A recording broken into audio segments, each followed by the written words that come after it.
kapatid, una sa lahat, maraming pong salamat sa iyong pagkipagkaisa sa pagtutulungan at pagpapakasakit upang ating maidaos ang ating maganda, mapayapa at maayos na pagbubukas ng taong Jubileo at sa pagtatanghal sa parokya ni San Jeronimo bilang isa sa 14 na Jubilee Churches ng ating Diocese ng Antipolo.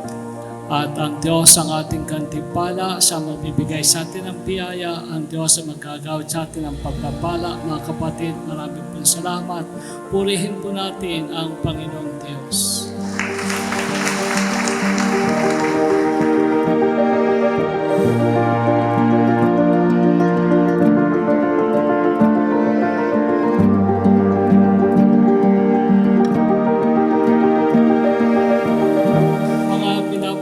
Kapatid kay Kristo, sa pagbubukas ng taon ng Jubileo, ano po ang ating ginawa?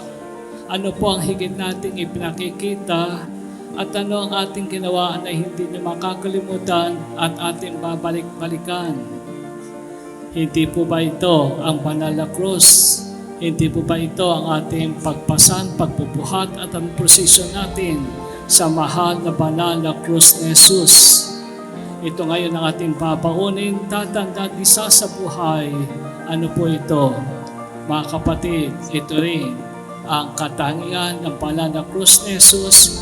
Ito rin ang ginawa sa atin ni Jesus. Ito rin ang dapat natin gawin sa ating Panginoong Jesus. Maniwala, magmahal, magligtas. Maniwala, magmahal, magligtas.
Sa iyong awa, ipagkaloob mo sa amin, Panginoon, ang isang bukal ng buhay na tubig na umaagos hanggang sa buhay na walang hanggan, upang malaya sa lahat ang panganib sa kaluluwa at katawan, ay makadulog kami sa iyo na may busilak na puso sa pamagitan ni Kristo na aming Panginoon.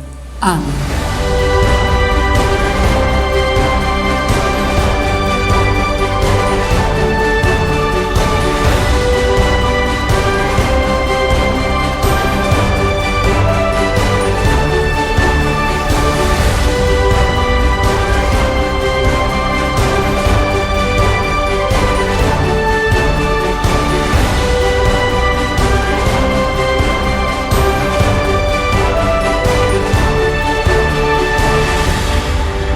Cross plus 3 nails equals forgiveness.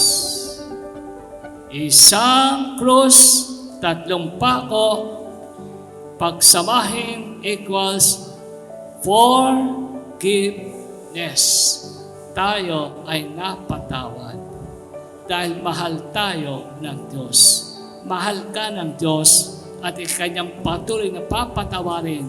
Papaano? Sa pamagitan ng krus. Ang krus, kapatawaran. Ang krus ni Jesus, pagmamahal niya sa bawat isa sa atin.